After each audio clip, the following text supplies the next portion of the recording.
Hi guys, September 2024 exams are approaching and a lot of you have requested me for consolidation. So I'm uploading this consolidation video now जिसमें हम सारी की सारी adjustments cover करेंगे.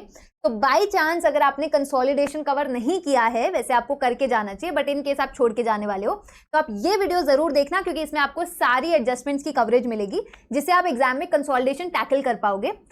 इस video में हम ये सीखेंगे कि कंसोलिडेशन को पहले तो पढ़ना कैसे है, क्योंकि उसके क्वेश्चन को पढ़ना अपने में एक आर्ट है. तो आप सारी चीजें पढ़ोगे, उसमें क्या क्या डेट्स हैं, बहुत सारा डेटा होगा, तो हम उसको टाइमलाइन पे पहले बनाएंगे, एक एक चीज को नोट करेंगे ताकि कोई चीज मिस आउट ना हो जाए after reading it for the first time. फिर उसके बाद हर एक एडजस्टमेंट को हमें कैसे टैकल करना है, हमें डेट ऑफ एक्विजिशन ध्यान रखनी है, हमें ये ध्यान रखना है कि उस दिन के प्रॉफिट्स गिवन है या नहीं है, किस दिन के गिवन है, रीवैल्यूएशन के केस में बुक वैल्यू कौन सी डेट की गिवन है, बोनस अगर डिस्ट्रीब्यूट हुआ है तो डिविडेंड कौन सी शेयर कैपिटल पे बांटना है. ऑल ऑफ दोस थिंग्स आपको ध्यान रखनी है. इस वीडियो को आपको एंड तक देखना है, कुछ भी मिस नहीं करना, आपको सारी एडजस्टमेंट्स टैकल करनी आ जाएंगी. So without wasting any time let's start with the video. Thank you so much. RDP November 2022 का क्वेश्चन पढ़ रहे हैं कंसोलिडेशन का. आपको बता रखा है 31 मार्च 2022 को एच और एस की बैलेंस शीट दे रखी है. नीचे एडिशनल इन्फॉर्मेशन में दे रखा है कि एच ने 90,000 शेयर्स खरीदे हैं ऑन 1 अप्रैल 2021. तो सबसे पहले तो आपको डेट ऑफ एक्विजिशन ढूंढनी होती है क्वेश्चन में. नेक्स्ट स्टेप क्या होता है कि एक बार डेट ऑफ एक्विजिशन मिल गई तो आपको ये देखना है कि उसी दिन के क्या आपको रिजर्व्स गिवन है सब्सिडरी के या नहीं. तो आपको उसी दिन के जनरल रिजर्व और पीएनएल इस क्वेश्चन में गिवन है. बट अगर नहीं गिवन होगा, मान लो ऐसा हो सकता है कि 1 अप्रैल के रिजर्व्स गिवन है बट एक्विजिशन हो रहा है 1 अक्टूबर को, तो आपको 6 महीने की एडजस्टमेंट करनी पड़ेगी और आपको 1 अक्टूबर के प्री एक्विजिशन प्रॉफिट्स निकालने पड़ेंगे. उसके बाद आपको बता रखा है 14 जुलाई को डिविडेंड डिक्लेयर हुआ है प्री प्रॉफिट में से. ये भी आपको चेक करना होता है कि डिविडेंड प्री प्रॉफिट से बटा है या पोस्ट प्रॉफिट से बटा है. क्वेश्चन में ऑलरेडी बता रखा है कि प्री प्रॉफिट से बटा है. ठीक है. उसके बाद वो कह रहा है कि एच ने इस डिविडेंड को पीएनएल में डाल रखा है. जब भी प्री एक्विजिशन डिविडेंड होगा वो इन्वेस्टमेंट में क्रेडिट होगा, ना कि पीएनएल में, और इन्होंने पीएनएल में डाल रखा है तो ये एरर है, इसको हमें ठीक करना पड़ेगा. उसके बाद आपको बता रखा है 1 नवंबर को बोनस इशू हुई है. 3 फॉर एवरी 5 शेयर्स आपने बोनस इशू किया जो कि प्री एक्विजिशन जनरल रिजर्व से बटा है. बोनस वैसे भी हम हमेशा प्री प्रॉफिट से ही बांटते हैं अनलेस वो पोस्ट बोले नहीं. ठीक है ना. तो उन्होंने प्री प्रॉफिट से कुछ बोनस बांटा है. उसके बाद वो बता रहा है कि एस की जो स्टॉक है उसमें कुछ गुड्स हैं जो उसने एच से खरीदे थे महंगे, 1/4 ऑफ कॉस्ट का प्रॉफिट उसमें जुड़ा हुआ है. तो अनरियलाइज प्रॉफिट की भी एडजस्टमेंट आ गई. नेक्स्ट आपको ट्रेड पेबल्स और ट्रेड रिसीवेबल्स का ब्रेकडाउन दे रखा है. तो ये दो बैलेंसेस जो हैं ये बैलेंस शीट में गिवन है, ये सारे बैलेंसेस उसी का ब्रेकडाउन गिवन है. तो इसका हमें कुछ नहीं करना. हम जब कंसोलिडेटेड बैलेंस शीट बनाते हैं तो एच और एस के एसेट्स और लायबिलिटीज जोड़ देते हैं. तो ऊपर आपको ये जो बैलेंसेस गिवन है आप इन दोनों को जोड़ देना, ब्रेकडाउन की कोई नीड नहीं है. अब चलते हैं फटाफट से सारी चीजों को टाइमलाइन पे प्लॉट कर लेते हैं. सबसे पहले आपको एक्विजिशन वाले दिन के जनरल रिजर्व पीएनएल गिवन है, फिर बता रखा है डिविडेंड बटा है प्री प्रॉफिट से, फिर बता रखा है बोनस बटा है, ये भी प्री जनरल रिजर्व से बटा है, और फिर अनरियलाइज की प्रॉफिट की एडजस्टमेंट दे रखी है. फटाफट से हम अपना आंसर सॉल्व करेंगे, बट हमें आंसर में कंसोलिडेटेड बैलेंस शीट उसने मांगी है, वो तो हम बना नहीं सकते डायरेक्टली. उसके लिए हमें पहले कुछ वर्किंग नोट्स बनाने पड़ेंगे. सारी फिगर्स हम थाउजेंड्स में ही चलाएंगे. तो पहले वर्किंग नोट्स पे चलते हैं. जब भी आपके पास बोनस या डिविडेंड की एडजस्टमेंट आएगी तो आप जनरल रिजर्व और पीएनएल अकाउंट बना लेना. तो जनरल रिजर्व अकाउंट बनाते हैं फटाफट से. आपको बता रखा है ओपनिंग बैलेंस दे रखा था ना 1 अप्रैल 2021 को, जनरल रिजर्व का बैलेंस दे रखा था तो हमने क्रेडिट साइड पे लिख दिया 1500. पीएनएल का बैलेंस दे रखा था वो भी हमने लिख दिया क्रेडिट साइड पे. उसके बाद उसने डिविडेंड की एडजस्टमेंट दी है कि हमने डिविडेंड बांटा है. अब डिविडेंड के लिए पहले तो शेयर कैपिटल ढूंढो. आपको बैलेंस शीट में जो शेयर कैपिटल गिवन है वो है 2400 की. एस की जो आपको शेयर कैपिटल गिवन है वो 2400 की गिवन है. अब क्वेश्चन में बोनस भी बटा है. तो पहले तो देखो डिविडेंड और बोनस में पोजीशनिंग क्या है, कौन पहले बटा है. तो आप अपनी टाइमलाइन पे अगर आप देखोगे तो आपको दिखेगा बोनस बाद में बटा है, डिविडेंड पहले बटा था. तो डिविडेंड जिस शेयर कैपिटल पे बटा होगा वो प्री बोनस वाली शेयर कैपिटल होगी. और आपको 31 मार्च वाली शेयर कैपिटल बता रखी है 2400. तो इसका मतलब इसके अंदर बोनस इंक्लूडेड होगा, इंक्लूडिंग बोनस होगी ये शेयर कैपिटल 2400 की. ये कैसे पता चलेगा? अगर क्वेश्चन में ये गिवन है कि एस लिमिटेड ने बोनस की एंट्री नहीं कर रखी तो इसका मतलब 2400 में बोनस इंक्लूडेड नहीं है. बट हम पूरा क्वेश्चन पढ़ चुके हैं, कहीं भी उसने ऐसा नहीं बोला कि सब्सिडरी ने बोनस की एंट्री नहीं कर रखी. तो डिफॉल्ट अजम्पशन हम क्या मानेंगे कि सब्सिडरी ने बोनस की एंट्री कर रखी होगी. तो इसीलिए ये जो 2400 है वो इंक्लूडिंग बोनस है. अब बोनस बाद में बटा था, डिविडेंड पहले बटा था, तो डिविडेंड वाले दिन शेयर कैपिटल कितनी थी वो ढूंढनी पड़ेगी. और वो कैसे निकलेगी? आपको बता रखा है कि 3 फॉर एवरी 5 बोनस इशू है ना.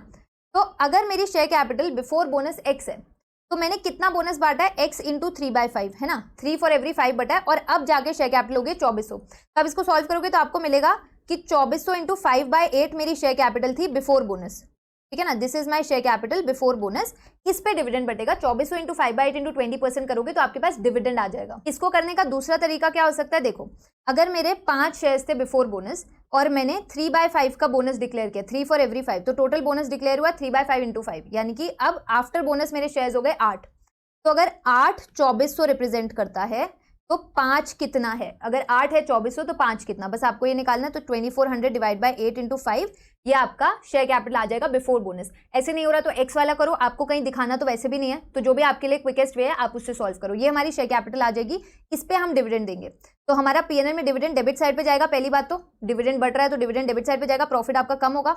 आपकी शेयर कैपिटल कितनी है, आपकी शेयर कैपिटल है 2400 इंटू 5/8, इस पे डिविडेंड बटेगा 20% का, तो आपका डिविडेंड आ जाएगा 300 का। नेक्स्ट चीज क्या हो रही है, नेक्स्ट चीज हमारी टाइमलाइन पे देखोगे तो आपको दिखेगा बोनस बटा है। बोनस बांटा है प्री एक्विजिशन जनरल रिजर्व से, तो फटाफट से जनरल रिजर्व पे आप जाओगे, जनरल रिजर्व के डेबिट साइड पे आप बोनस बांट दोगे। कितना बोनस बटेगा, अगेन जैसे हमने बोला था कि 8 2400 है तो 3 कितना, क्योंकि बोनस 3 पार्ट्स है ना, बोनस इज 3। अगर आपकी शेयर कैपिटल बिफोर बोनस थी 5/8, तो यानी कि 2400 इंटू 3/8 क्या है, मेरा बोनस का एलिमेंट है 3/8, तो आप ये 3/8 कर दोगे तो आपके पास बोनस आ जाएगा 900 रुपए का, जो हमने डेबिट कर दिया जनरल रिजर्व में। ठीक है, ये हमने डेबिट कर दिया। इसके बाद नेक्स्ट आइटम क्या है, नेक्स्ट चीज क्या हो रही है, उसके बाद अनरियलाइज प्रॉफिट आ रहा है। तो अभी तो वहां तक नहीं जा रहे हैं हम, पहले तो हम प्रॉफिट निकाल लेते हैं।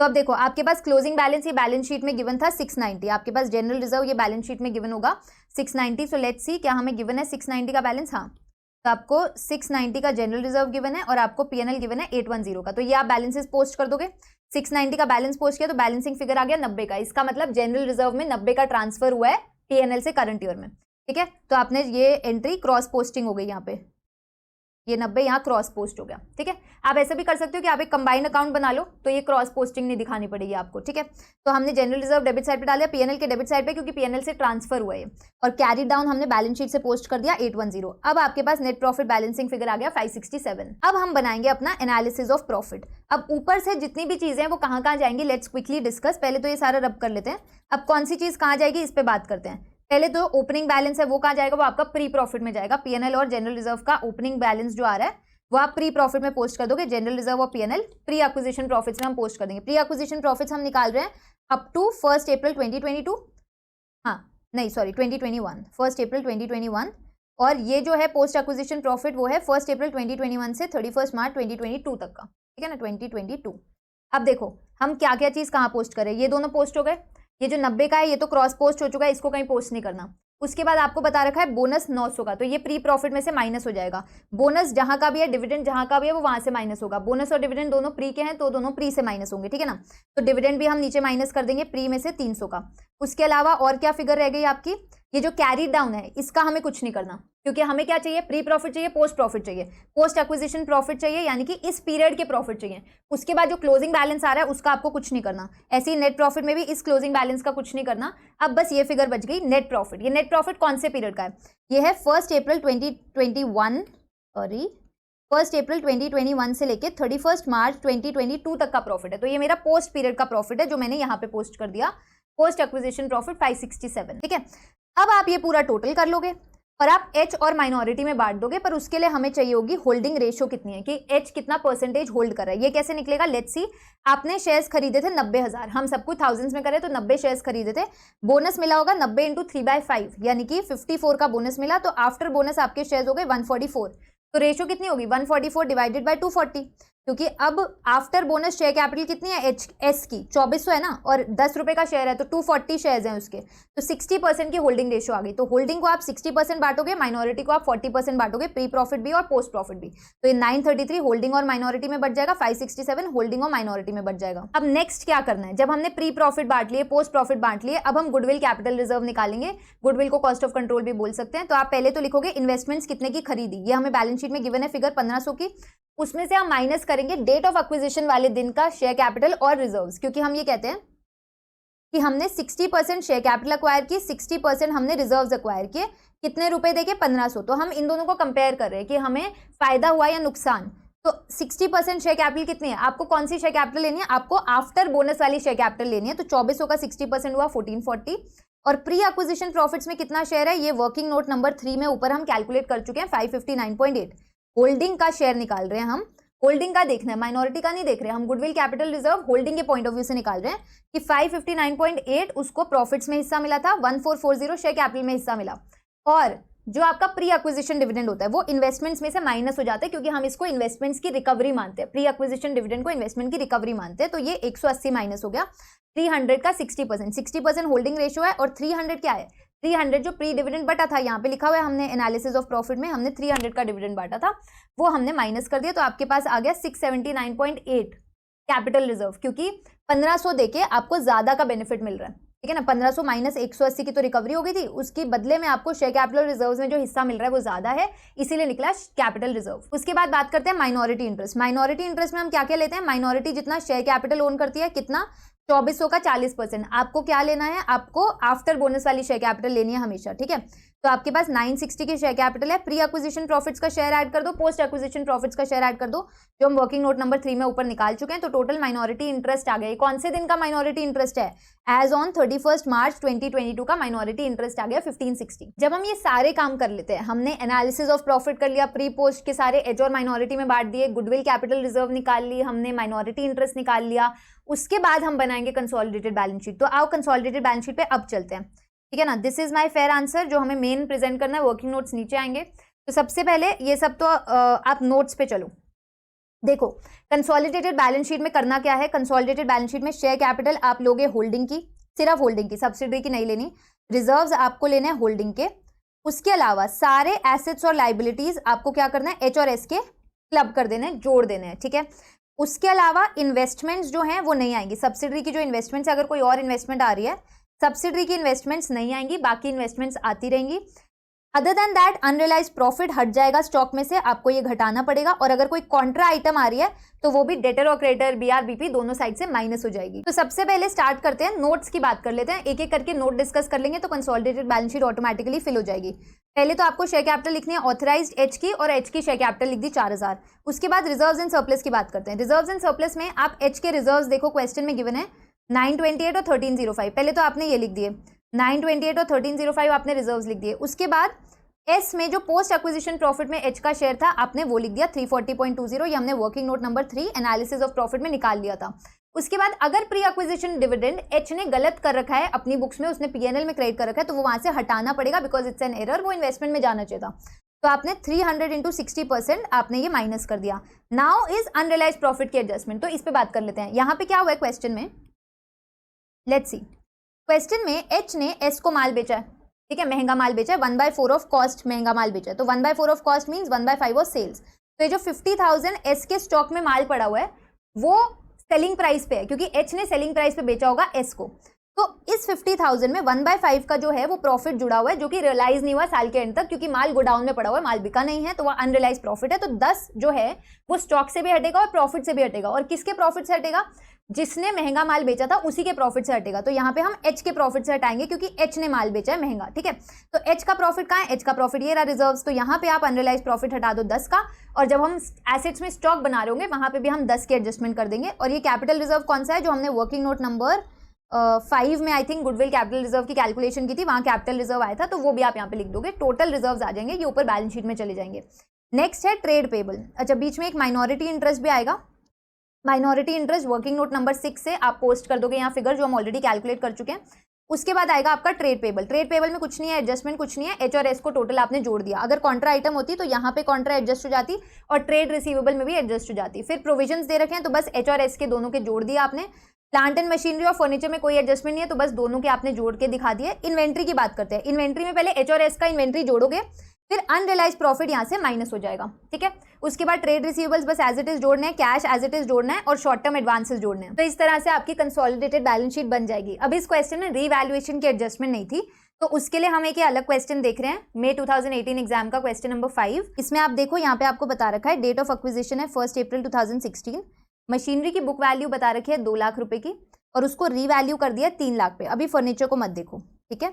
आपको मशीनरी की बुक वैल्यू दे रखी है, उसकी रीवैल्यूड अमाउंट दे रखी है, और मशीनरी का डेप्रिसिएशन बता रखा है 10% का। ये सारी इन्फॉर्मेशन आपको 1 अप्रैल 2016 को दे रखी है। तो अब इसको हम कैसे अप्रोच करेंगे, आपको 1 अप्रैल 2016 की वैल्यू दे रखी है 2 लाख रुपए की, ठीक है। इसको रिवैल्यू करना है 3 लाख का, और यही मेरी डेट ऑफ एक्विजिशन भी है, ठीक है ना। तो उसी दिन की मेरे पास बुक वैल्यू है, उसी दिन की मार्केट वैल्यू है। इन दोनों का आप कंपेयर करोगे तो आपके पास रिवैल्यूएशन गेन या लॉस आएगा। हमारे केस में गेन आ रहा है 1 लाख रुपीज का। तो ये 1 लाख रुपीज का गेन कहाँ जाएगा, जब हम एनालिसिस ऑफ प्रॉफिट बनाते हैं। हमारा एनालिसिस ऑफ प्रॉफिट कहाँ गिरा, ये जो हमारा एनालिसिस ऑफ प्रॉफिट है, यहाँ पे हमारा प्रॉफिट अप टू 1 अप्रैल 2016 में आप यहाँ पे अपवर्ड रिवैल्यूएशन का गेन ऐड कर दोगे। रीवैल्यूएशन डेट ऑफ एक्विजिशन पे ही किया जाएगा, क्योंकि जिस दिन अक्वायर हो रहा है उस दिन हम रीवैल्यू करेंगे एसेट्स को, तो ये हमेशा प्री प्रॉफिट्स का पार्ट बनेगा। तो ये प्री प्रॉफिट्स में ऐड हो गया, प्री प्रॉफिट्स बढ़ गए। उसके बाद अब देखो डेप्रीसिएशन में क्या होगा। अब साल भर ये मशीन यूज हुई और ये डेप्रीशिएट हुई, तो आपकी जो बैलेंस शीट दे रखी है ना आपको क्वेश्चन में, आपको क्वेश्चन की बैलेंस शीट में मशीन की वैल्यू बता रखी है 1,80,000 रुपए, यानी कि 10% डेप्रीसिएशन भी दे रखा था, तो दोनों चीजें दे रखी हैं। आपको 10% का डेप्रीसिएशन का रेट दे रखा है और आपको बुक वैल्यू बता रखी है 31 मार्च 2017 की बुक वैल्यू है हमारी 1,80,000 की, राइट। अब डेप्रीसिएशन की बात करते हैं। साल भर डेप्रीसिएशन कितना लगा, आपने 2 लाख पे 10% का डेप्रीसिएशन चार्ज किया 20,000 रुपए। होना कितना चाहिए था, डेप्रीसिएशन कितनी चार्ज हुई 20,000 रुपए, कितनी चार्ज होनी चाहिए थी, वो तो होनी चाहिए थी 3 लाख का 10%, क्योंकि रिवैल्यू अमाउंट तो हमने पहले ही दिन रिवैल्यू कर दिया था और वो 3 लाख की हो गई थी मशीन, तो 3 लाख पे 10% का डेप्रीसिएशन लगना चाहिए था। इसका मतलब आपको कितनी डेप्रीसिएशन और चार्ज कर देनी चाहिए, 10,000 की, क्योंकि 20,000 और 30,000 को अगर आप कंपेयर करोगे तो 10,000 की डेप्रीसिएशन कम लगी है। 20,000 ऑलरेडी चार्ज हो चुकी है, पीएनएल में ऑलरेडी घटी हुई है, तो इसके लिए कुछ मत करो, 10,000 की एक्स्ट्रा डेप्रीसिएशन चार्ज कर दो पोस्ट एक्विजिशन में। डेप्रीसिएशन आपकी पोस्ट एक्विजिशन में ही घटेगी, तो जब आप एनालिसिस ऑफ प्रॉफिट बना रहे होगे वहां पे आप पोस्ट एक्विजिशन में 10,000 की डेप्रीसिएशन माइनस कर दोगे, 10,000 की डेप्रीसिएशन आपकी माइनस हो जाएगी। अब बात करते हैं फर्नीचर में क्या होगा। फर्नीचर में आपको दे रखा है, फर्नीचर में आपको दे रखा है कि बुक वैल्यू उसकी थी 40,000 रुपए की और उसको रीवैल्यू कर दिया 30,000 पे 1 अप्रैल 2016 को, और उसका डेप्रीसिएशन का रेट दे रखा है 15%, ठीक है। तो फर्नीचर की बात करते हैं। 1 अप्रैल 2016 को उसकी बुक वैल्यू है 40,000, जिसको रीवैल्यू कर दिया 30,000 पे, यानी कि 10,000 का रीवैल्यूएशन लॉस आ गया। तो जब आप अपना एनालिसिस ऑफ प्रॉफिट बनाओगे वहां पे आप 10,000 का लॉस, प्री एक्विजिशन प्रॉफिट में आप 10,000 का डाउनवर्ड रीवैल्यूएशन माइनस कर दोगे, क्योंकि रीवैल्यूएशन किस दिन होगा, जिस दिन आपने अक्वायर किया, तो वहां पे आपने डाउनवर्ड रीवैल्यूएशन यहाँ पे डाल दी, ठीक है। उसके बाद अब फर्नीचर की डेप्रीसिएशन पे क्या ट्रीटमेंट होगा। फर्नीचर पे आपने 15% डेप्रीशिएट किया और बैलेंस शीट में बुक वैल्यू आ रही है 34,000 रुपए, ठीक है। अब सेविंग्स इन डेप्रीसिएशन की बात करते हैं। हमारी डेप्रीसिएशन कितनी चार्ज हुई है, चार्ज हुई है 40,000 का 15%, यानी कि 6,000 रुपए की डेप्रीसिएशन चार्ज हुई है साल भर में।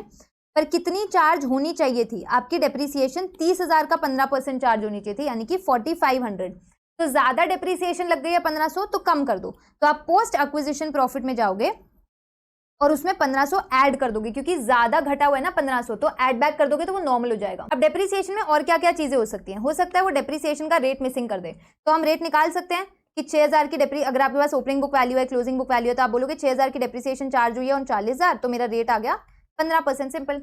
दूसरी चीज आपकी, जैसे एक्विजिशन की डेट भी 1 अप्रैल थी, बुक वैल्यू भी आपके पास 1 अप्रैल की गिवन थी, हो सकता है कि वो एक्विजिशन मिडल की दे दे और बुक वैल्यू आपके पास ओपनिंग ही दे दे, तो ऐसे केस में हम क्या करेंगे, हम यहाँ की बुक वैल्यू निकाल लेंगे। कैसे निकालेंगे, हम बोलेंगे 40,000 की आपकी ओपनिंग वैल्यू है, उसमें से 15% का डेप्रीसिएशन हटा दो फॉर 6 मंथ्स, तो मेरे पास मिडल ऑफ द ईयर में बुक वैल्यू आ गई 37,000, और उस बेसिस पे आप मार्केट वैल्यू से कंपेयर करके डिफरेंस निकाल लोगे, बात खत्म।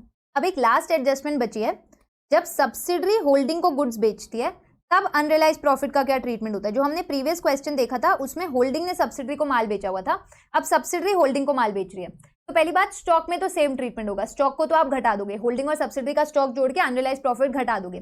पर इस बार क्योंकि सब्सिडरी ने प्रॉफिट कमाया है, तो सब्सिडरी का प्रॉफिट कैसे रिड्यूस होगा, लेट्स सी। इस क्वेश्चन में कंटिन्यू करेंगे। लास्ट लाइन में आपको गिवन है कि एच की इन्वेंट्री में 55,000 का माल पड़ा है, जो एस ने 10% अबव कॉस्ट बेचा था, मतलब 1/10 of cost means 1/11 of sales. कितने पे उसने बेचा था, 1/11 ऑफ 55,000 करोगे तो 5,000 आएगा, 5,000 का आपका अनरियलाइज गेन है, ठीक है। तो पहले तो ये स्टॉक से कम हो जाएगा, जब कंसोलिडेटेड बैलेंस शीट बनाओगे तो उसमें इन्वेंट्री एच और एस की जोड़ के 5,000 का तो आप अनरियलाइज गेन हटा दोगे। और क्योंकि सब्सिडरी का प्रॉफिट होल्डिंग और माइनॉरिटी में बढ़ता है, तो आप होल्डिंग के प्रॉफिट में जाके होल्डिंग का शेयर घटाओगे, ये देखो अनरियलाइज गेन 4,000, क्योंकि 80% रेशियो है इसमें, तो 5,000 का 80% आप होल्डिंग का प्रॉफिट घटा दोगे और माइनॉरिटी का प्रॉफिट घटा दोगे 5,000 का 20%, तो आप माइनॉरिटी में जाओगे और 5,000 के 20% से माइनॉरिटी का प्रॉफिट घटा दोगे। ये कब हो रहा है, जब सब्सिडरी ने होल्डिंग को माल बेचा है। अगर होल्डिंग ने सब्सिडरी को माल बेचा होता तो सारा प्रॉफिट होल्डिंग का होता और वो आप होल्डिंग के प्रॉफिट से एडजस्ट करते।